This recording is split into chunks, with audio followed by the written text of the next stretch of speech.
A lot of people will say like once you've had an ED, you'll always have an ED. And I don't feel like that. I quit my full-time job.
Welcome to what I eat in a day as a vegan runner. I like to say what I ate in a day because no 2 days are the same. I eat different things kind of every day. I have very similar structures for all of my meals though when I'm like at home in my own environment. If we've never met, I'm Danielle. I'm 29. I live in Philly. I've been vegan for 10 years. I have also been running for about 10 years as well. I took like a small break when I got injured after having an eating disorder. So now I'm a precision nutrition certified nutrition coach. So my struggles have really informed how I help my clients, even if they've never gone through something similar. So with that being said, I know that what I eat videos can be triggering for some people because to be honest, like a lot of people are not eating that much and then making videos about it. My goal for this video is to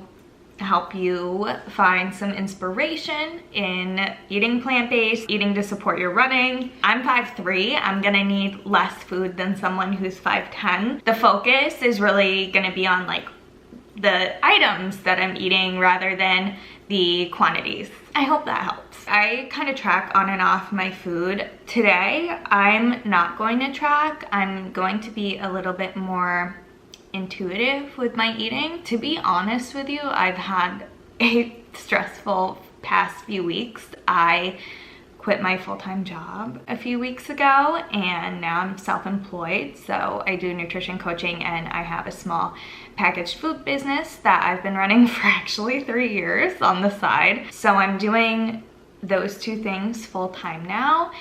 And I'm really just giving myself time to explore things that make me happy, connect with people that I love. I'm just taking 6 months to see how full-time self-employment goes. I could do an entire video about why I quit that 9 to 5. Maybe that's something you'd like to see. Let me know if it is. My camera's gonna die, so I'm going to do some admin stuff, and you saw what I just made. I have a banana, I have my protein shake, and I have coffee, and that's what I really like to start every day off with. So I'm going to eat those and do some of some like admin stuff for my businesses. I have just finished filming a YouTube video about mistakes I made as a new runner. I think it went pretty well. I am so thirsty after speaking for like half an hour, and it's also like my lunchtime. So I'm going to drink a ton of water and I'm going to make my oatmeal.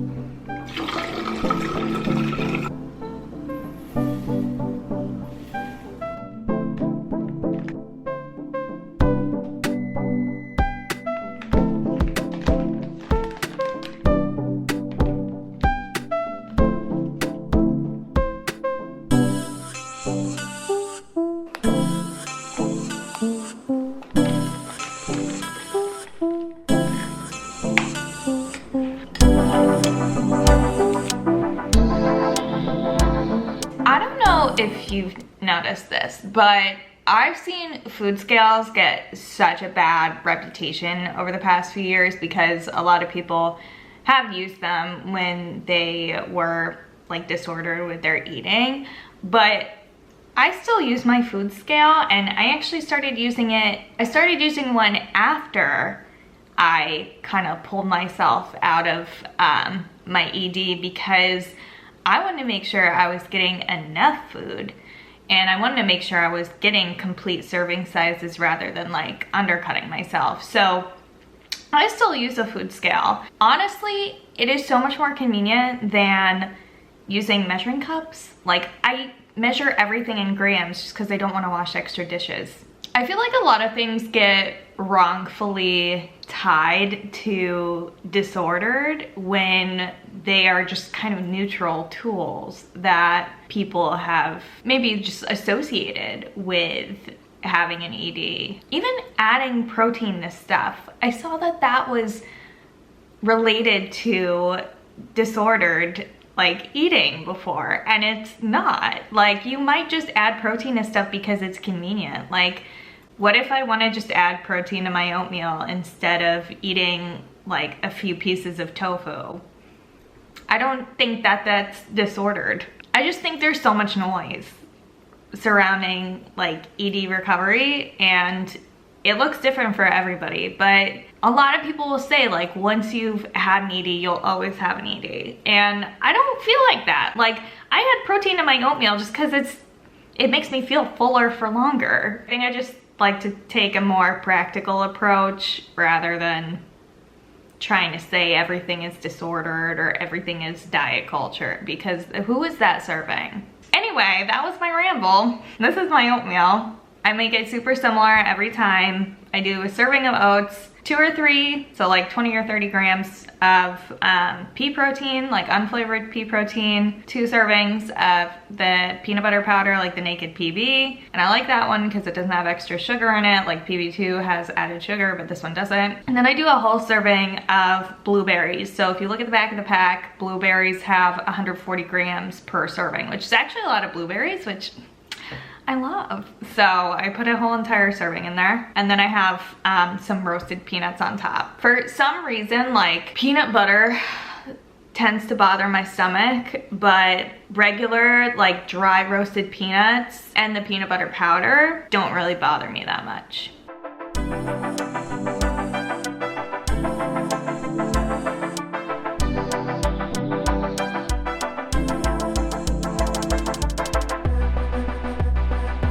I just drove over to my wholesaler where I get my bare ingredients from for my food business. So I have to buy a 15-pound box of dates. I back up to the loading dock with my little car alongside, you know, the big trucks. So gonna go in and grab that and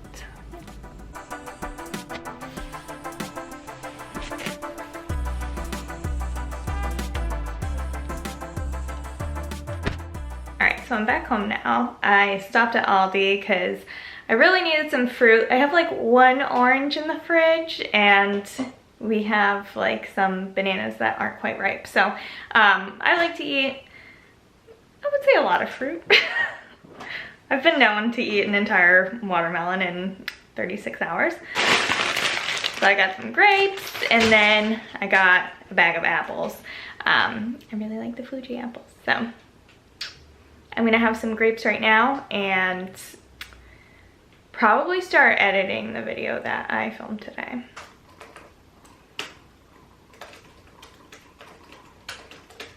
As you can see, I'm not editing a video right now, but I'm going through my CRM for my business. If you've never worked in sales or marketing before, a CRM is a customer relationship management tool. So you basically put all of your customers in there that have ever ordered from you and any prospective customers that you would like to do business with.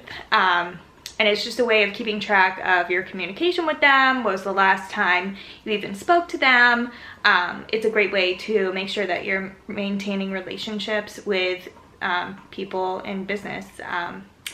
and that you're noting any specific details that they mention to you, any issues they have. Like for example, if someone is going on vacation for 2 months, you know not to contact them for 2 months. Just things like that. Order frequency. Yeah, like any data that you'd like to capture. In previous sales jobs, I've used Salesforce, HubSpot, and in gyms they have one called ClubOS. And I love Salesforce.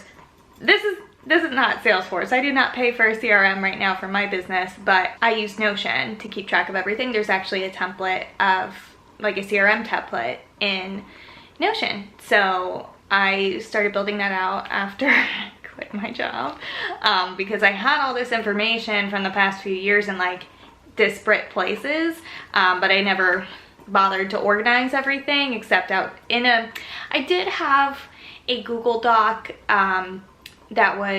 it wasn't a Google Doc, it was a Google Sheet. I had a Google Sheet that I kind of tried to keep track of everything in, but again, like with G Suite, everything is very disparate and nothing is really linked.